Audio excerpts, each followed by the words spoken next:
Chapter 6 of the Lemonade War is called underselling. Underselling is a verb. It's defined as pricing the same goods for less than the competition. Underselling. Jessie knew that Evan was up to something. First of all, there were all those phone calls last night, at least 10 of them. Then he'd been knocking on her door this morning, asking if he could have the pieces of foam core that she had leaning against her bedroom wall. No way, she answered. That's for my Labor Day display. Oh, give it up, Jessie. Today's Thursday, and the contest is on Monday. You don't even have an idea, Evan said. I do too have an idea. I'm just not telling you the idea. Jessie still didn't really have a clue about her Labor Day project, but she wasn't going to give Evan the satisfaction of knowing that. Then how come you haven't done anything for it yet? Evan said, pointing at the blank foam core and the bags of untouched art supplies.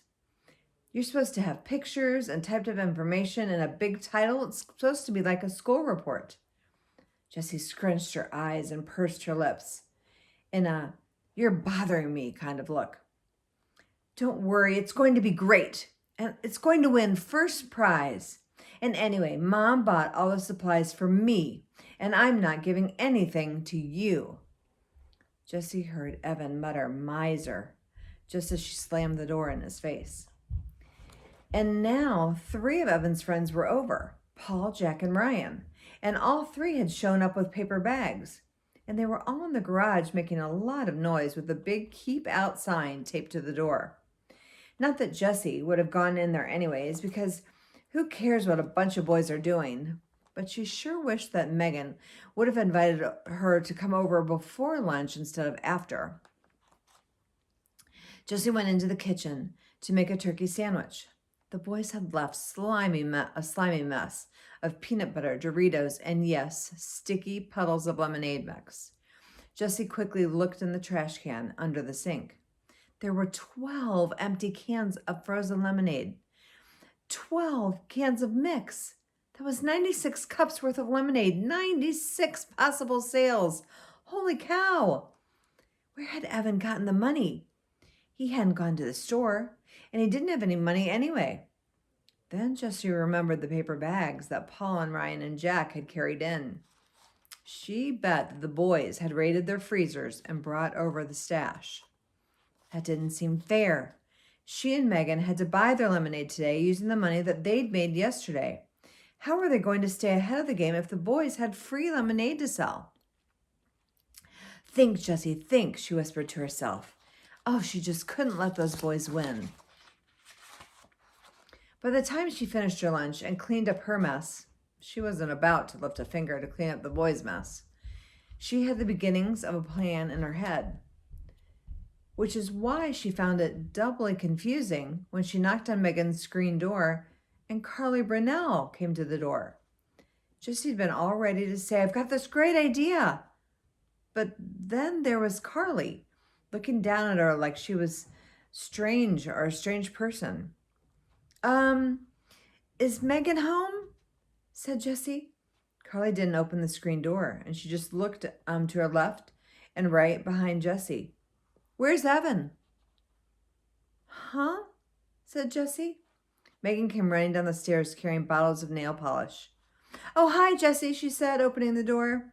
She poked her head out and looked around. Where's Evan? He's at home. Why? Said Jessie. Carly made a noise, like a snorting hippopotamus. I thought you said he was coming, said Megan. No, I didn't say that, said Jessie. You said it would be fun to make a lemonade stand with all 3 of us. And I said, yeah, that'd be fun. So he didn't want to? Asked Megan. I never asked him, said Jessie. Oh, I thought you were going to, said Megan. Then you should have said, hey, Jessie, ask Evan if he wants to make a lemonade stand tomorrow. And then I would have asked him. This is exactly what drove Jessie crazy about girls. They always said things halfway and expected you to get the other half just in your head. And Jessie never got the other half. Carly gave Megan a look. Jessie wasn't positive what the look meant, but she was pretty sure it wasn't a nice look. That was the other thing about Jessie and what she hated about girls. They were always giving looks. Looks that contained all kinds of strange, complicated messages. Last year in second grade, there had been 4 girls who were always exchanging looks with one another. Becky Baker, Lorelai's son, Andrea Hennessy, and Elaine Garrett. Jessie watched them and knew that Evan was right. They talked without words. They used their eyes to pass secret messages.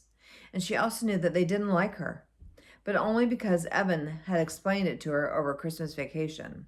Jessie was so surprised when he told her this. They laughed so much. How could they be mean? They were the 4 who started that club, the Wild Hot Jelly Beans Club, or as they called it, the WHJ Club. Becky was the president, and she was always telling the others what to do. They made signs and paper buttons and membership cards. The teacher, Mrs. Soren, really didn't usually allow clubs in the classroom, but she made an exception, telling the girls, I'll let you wear your buttons in the class, but only if you let all the other kids join in if they want to. And by the end of the day, every single kid in class was wearing a WHJ button, even Jessie, who'd never belonged to a club before. It had all seemed like Becky was being so nice to her. That should have been your first clue, Evan said, when he told Jessie later. Becky made extra buttons for Jessie and even helped tape them onto her shirt. And she made a special membership card for her and even a WHJ sign that she helped Jessie glue onto her Writers Club folder. Jessie remembered all the girls laughing, and Jessie laughed too. All those girls, all the strange looks that Becky and Lorelai and Andrea and Elaine kept flashing back and forth, like secret notes passed in a club or in a class, and Jessie like ones she could never read. The very next day, Mrs. Soren collected all the buttons, gathered up all the membership cards, and even replaced Jessie's folder. No clubs in the classroom, she said. I made a bad choice by allowing it, even for one day. And on the playground, Jessie went up to Becky.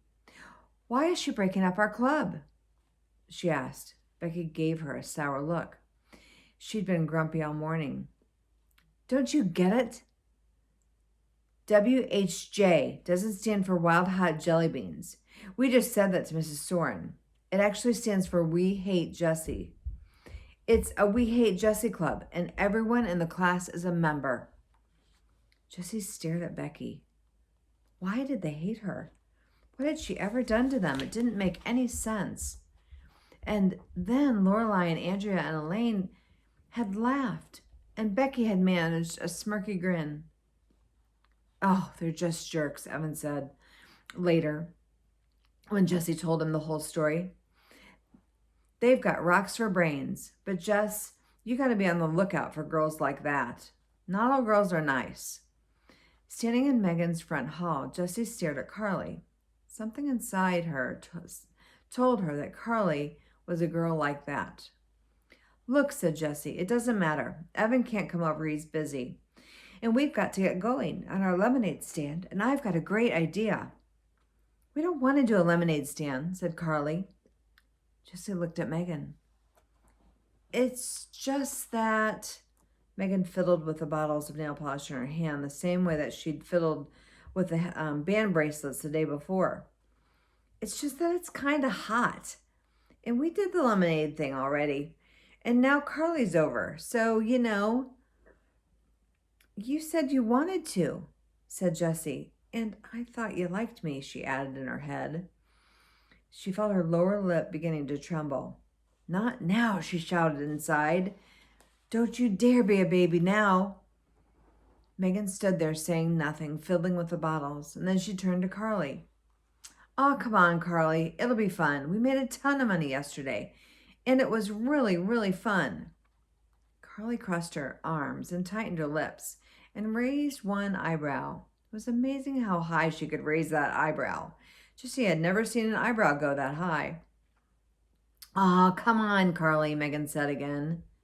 Carly didn't move a muscle. Well, then I guess, Megan's voice trailed off. She clicked one bottle of nail polish against another so that it made a tapping sound that filled with a long silence. I guess then me and Jessie will do the lemonade stand alone then. Carly dropped her eyebrow and her arms. Whatever, she said as she walked out the door. Spend the day babysitting if you want. And then the screen door slammed, followed by a huge bucket full of silence. Whatever, said Megan, imitating Carly's voice. Jessie laughed, even though she was still stinging a little bit from that babysitting remark. Thanks for doing the lemonade stand with me, Megan, she said. Are you kidding, said Megan. She's been such a jerk. I didn't invite her over. She just rode by, and when I said that you and Evan might be coming over, she just walked into my house. Are all the girls in 4th grade like her? Asked Jessie. She tried to sound casual as she asked. Some are, but some aren't, said Megan. She sat down on the stairs and opened up a bottle of sky blue nail polish. With quick, expert strokes, she started painting her toenails. Hey, that's right. You're going to be in art class this year. That's so weird, jumping a grade. A lot of people skip a grade, said Jessie. Really? I never met one before. Here, do your toes in green, and then we'll be coordinated. Jessie ended up getting more nail polish on her toes than on her toenails. But by the time they were done, Jessie had explained to her the plan for the day. Value added. See, she said, pulling out the 10 bright ideas to light up your sales book from her pocket of her shorts. She turned to the bright idea number 2 and pointed with her finger. Value added, it said, something extra, such as a special feature or attractive packaging, added by a company to a product that makes the product more desirable in the marketplace. Here's the picture.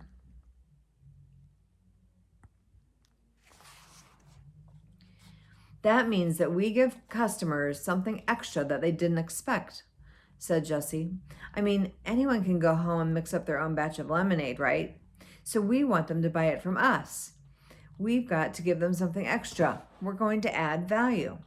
Great, said Megan. What are we going to add? Well, how about chips or maybe pretzels? Everybody likes chips and pretzels. We'll just have a bowl on the table, and anybody who buys lemonade could have some free snacks. So we're adding value. Snacks. Yeah, except Jessie had stayed up real late last night reading her mama's booklet. You know what we're really adding? Fun. That's the one thing people can't get by themselves. It looks like we're selling lemonade and snacks, but what we're really doing is selling fun, and everybody wants fun. Wow, said Megan. That's really smart. It'll be like a party. Who doesn't want a party? Jessie nodded her head. She carefully tore out the definition of value added from the booklet and put it in her lockbox. Her mother always said, some ideas are like money in the bank. An hour later, they were all set up. The lemonade stand was newly decorated with streamers and balloons. 3 bowls of snacks, Cheetos, potato chips, and pretzels were set on top. Jessie had tugged Megan's boombox all the way downstairs, and Megan was doing the DJ thing with her CD collection. It looked like a party that somehow had sprung up right in the middle of the hot concrete sidewalk. To anyone passing by, the lemonade stand shouted, "Fun! Come over here! This is the meaning of fun. Come see where it is." As soon as the music had come on, customers had started drifting over. One of the moms across the street set up a sprinkler in her front yard, and soon all the kids in the neighborhood were running through the sprinkler and grabbing handfuls of Cheetos. 2 women walked their dogs, stopped for a nibble, and ended up staying an hour. And 3 or 4 of the neighborhood mothers set up lawn chairs nearby and talked and ate pretzels while their kids ran through the water. But Jessie noticed a funny thing. Even though there was endless buzz of activity around the stand, and the chips were flying out of the bowls faster than Megan could restock them, they really weren't selling that much lemonade. "Hey, Jordan," said Jessie, as the 4-year-old boy ran by in his bathing suit. "Don't you want a cup of lemonade?" Jordan dive-bombed the pretzel bowl and came up with a fistful of pretzels. No, I've had too much already. 4 glasses, and he ran off. 4 glasses, said Jessie to Megan. He didn't buy any. Mrs. Doran, don't you want a cup of lemonade? Sorry, Jessie, I have to pass, said Mrs. Doran. I've already had 2 and I'm trying to cut down on sugary drinks. Where's everybody getting so much lemonade? Wondered Jessie, and she looked down the road. Oh, wait a minute. Megan, hold the fort down. I'll be right back, said Jessie. Sure thing, said Megan, dancing to the music. This lemonade stand was the greatest idea. It's like a birthday for the whole neighborhood. Jessie headed down the road, and as she rounded the bend, she prepared for the worst. Evan's lemonade stand was crowded with customers, but there was nothing, absolutely nothing. The corner was deserted. She crossed the street and went into the garage. There was a cooler, dirty and empty, and there were stacked plastic chairs, 4 of them at this time, and there was, wait a minute, those were new signs. Jessie pulled out 3 large pieces of foam core. On the back of each one was part of a penguin project that Evan had done last year in 3rd grade. But on the front were big letters. One sign says, "Slow down, cheapest lemonade in town ahead." The next sign said, "Yesterday's prizes, today's lemonade." Today's lemonade, sorry. And the third one says, "You won't believe your eyes. Icy cold lemonade, 10 cents a cup." Here were the signs.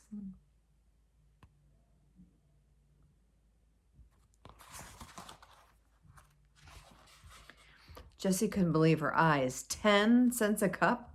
That was crazy.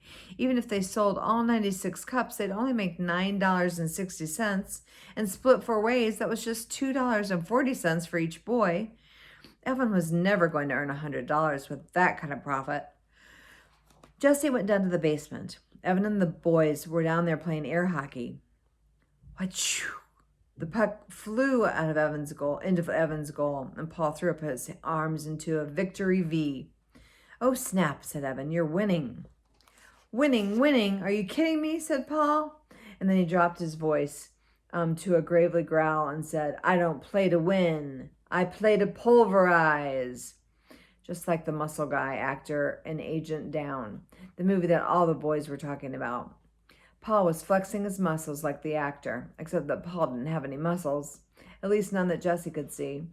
When Paul saw Jessie, though, he dropped his arms. "Hey," he said. Paul was Jessie's favorite of Evan's friends. He always joked around with her, but in a nice way, and he never minded when Evan invited her to come along with them. "Hey," said Jessie, "what's up?" Evan turned off the air hockey table. "Nothing," he said. "We were just going out." Paul dropped the hockey paddle onto the table and followed Evan to the garage, and Jessie trailed behind them. "Where are you going?" she asked. "Oh, down to the track," said Paul, as he strapped on his bike helmet. "We put pennies there this morning, so we're going to go get them. Now, Squash, you want to go?" "Yo!" shouted Evan. Muttered Paul. "So, see ya," he said to Jessie. Jessie hated this feeling of being shut out, like she wasn't wanted. Evan had never made her feel that way before. Even when sometimes he did want to be just with his friends, he'd always say something like, "Jess, we're going to shoot some hoops, just the 2 of us, and then we'll be back and we'll play Spud with you." She knew he still liked her, even when she wasn't invited along. But this was like he hated her, like he never wanted to play with her again, and Paul was going right along with it. Jessie scowled. "So you really cleaned up today at the lemonade stand, huh?" she said. "Yep, we sold out," said Evan. "So what did you make, like $3? she asked. "Actually, we made a ton." "What was it, Paul?" $45, Paul said. Jessie's mouth went wide open. $45?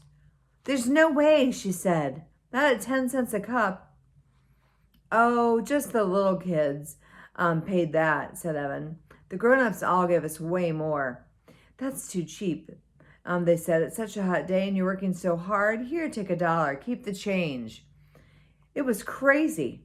Unreal, said Paul. They kept pushing all this money at us because they thought it was so sweet that we were selling lemonade for a dime. We made a killing.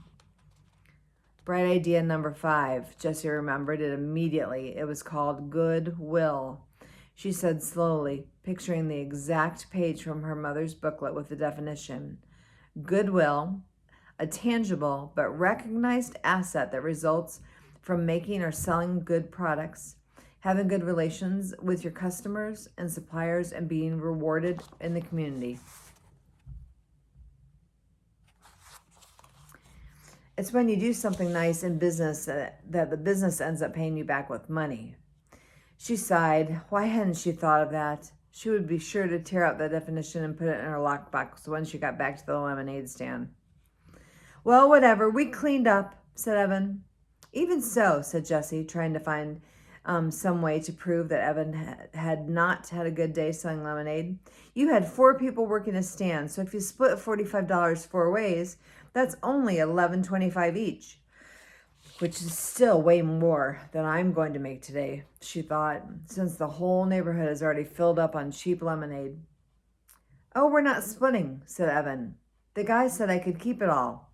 Right, said Paul. It's all for a good cause.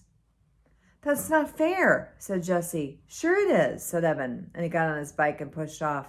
In case you didn't know, it's what it's like to have friends. And then Evan crossed the street. Ouch, said Paul.